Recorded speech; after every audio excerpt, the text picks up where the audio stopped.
Joining us right now is former Reagan budget director David Stockman. David, do you see it as crumbs? No, I think the metaphor was wrong. It's a whole loaf of bread, but it was stolen from the future. In other words, this was written in invisible, disappearing ink. All the individual tax cuts, they're nice today. They're going to go away in a few years.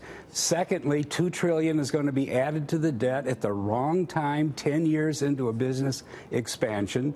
And future taxpayers are going to be paying for this forever. So I think a huge mistake was made when they passed a unfinanced tax bill. If they wanted to cut spending, great. If they wanted to really close loopholes, great. But to borrow it at this late stage of the cycle... That's not what she meant when she said crumbs. She does think that $2,000 is crumbs to the little people. Yes. Because she lives in such a bubble in San Francisco and hangs out with her rich friends. She doesn't know what $2,000 means to the average person. It's a lot of money. She's trying... Stop making excuses for Nancy Pelosi. Right. She knows exactly what she said, and she's tried to stick to it but still backtrack and not dismiss the millions of Americans who got these $2,000 bonuses. And she's trying to act like that she understands the value of a dollar in this day, and it's just poppycock. And she doesn't. Well, wait a minute. I'm not defending Nancy Pelosi. But you kind of were. No, David. I'm not. I'm saying they're all wrong. They need to be facing a $1.2 trillion. So how do you explain the fact that in the prior 8 years, businesses sat on cash and did not put the money to work, but now in the last year we've seen business spending start moving again and animal spirits start moving again? How do you explain I don't know if there's animal spirits moving or not. Business spending. Well, let's take a look at business spending. The numbers are there. It's not up. It's not up. Seriously, at this late in the cycle, we're still spending relative to GDP or cash flow or value added less on net business investment than ever before. So the point is, there's no free lunch. There is going to be a yield shock.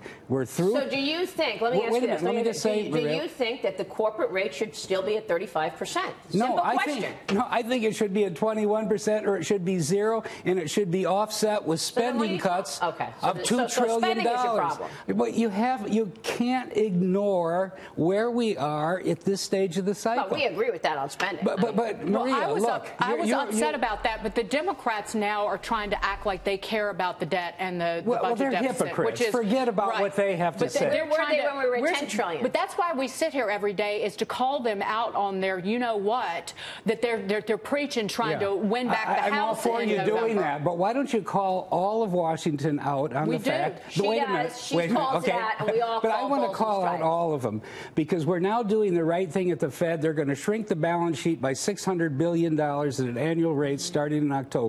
Same thing as dumping bonds. They don't call it that. That's what they're doing. Right. The Treasury is going to be borrowing in the coming year because of all this spending, all this defense increase, unfunded tax cut, $1.2 trillion. Put those two together, you got $1.8 trillion of homeless government debt going into the bond. Should we have not put money into the military? Should we have not put money into the military? No, we shouldn't have. No, they should be asked to find better ways to use what they already have. Okay. You say there's going to be a yield shock because of all this debt. Right. But analysts have been saying this for decades. They've been saying that we're running up such large deficits. They said it after the financial crisis when we ran into trillion-dollar deficits. And yields, I mean, they are moving up, but there's a huge change in the world, a massive pivot that isn't focused on. Back when I said it in the 80s, the balance sheet of the Fed was $200 billion. Of the total world central banks, it was $400 billion. Today it's $22 trillion. Yeah. In other words, they've been buying up the debt for the last 20, 25 years, easing the shock. Now, do you have any idea how many accidents happened in the Navy this year?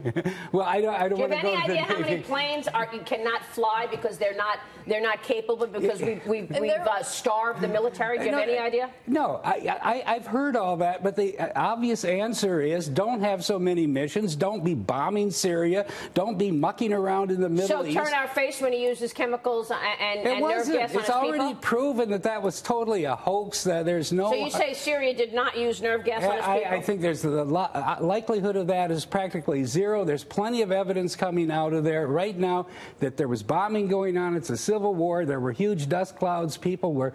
now you lost me, David. You lost lost me. Well, you lost me. Bashar al-Assad is a good guy? No, he's not. They're all bad guys. We have no dog in that hunt on either side. The people who said there was a gas attack are jihadist head choppers. I mean, are we going to believe them? They're the ones that put out the videos. All of these videos are faked. It's been very well analyzed if you just look outside of the mainstream media. It's very tough to unravel here, because what you're saying is there's too much spending. We know that the omnibus was a bust, but they were forced to do it because they wanted to put money into the military. But your position is that don't put more money into the military, and that's, I don't know that you can do that. I can easily, Maria, I can do that because there's $600 billion before they added 80. If they wanted to prioritize spending, if they wanted to stop wasting all the money we're wasting, buying new weapon systems we don't need, like aircraft carriers. Why in the hell do we need $13 trillion aircraft carriers in this day and age? Emmanuel Macron is in the States. You can go talk to him about this being a hoax. I have a couple of reasons. Kim Jong-un, Bashar al-Assad, Iran. Those are three reasons for you. Well, Bashar al-Assad is no threat whatsoever to the United States. He never harmed us, couldn't harm us. It's irrelevant. The Iranians, actually, we could live with if we would stop trying to treat them as a pariah nation.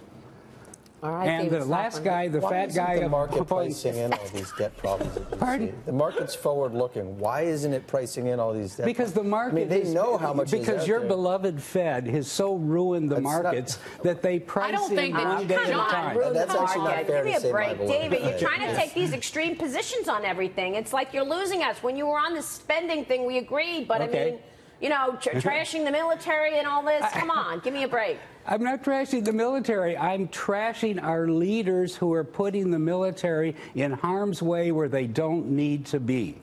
That's a big difference. Why are we in Germany 40, 50 years after, or after the Cold War ended, 25 years? Why are we still on the Korean Peninsula? We should be out of those places. We're also calling our military leaders and our leaders in Washington a bunch of liars, that we bought, that we had these airstrikes, and everybody knows it was a hoax. It's this great global hoax. It's a giant conspiracy theory. You know why conspiracy theories never hold up? It's because nobody would ever get on the same page. Were they right about WMD? Is there any proof that the first time a year ago that there was actually a chemical attack? Should we just forget about who has nuclear capabilities and just go it alone and not even worry that these maniacs out there have capabilities to destroy the world? The Iranians don't have nuclear capability. They agreed to a long-term agreement, and we got a president now who wants to blow up the agreement. Well, they got the cash anyway. They got those bags of cash, $150 billion. Maria, in it was money. their money that had been sitting in an account for 36 years gathering interest. David, thank you. Thank you so much. David Stockman there.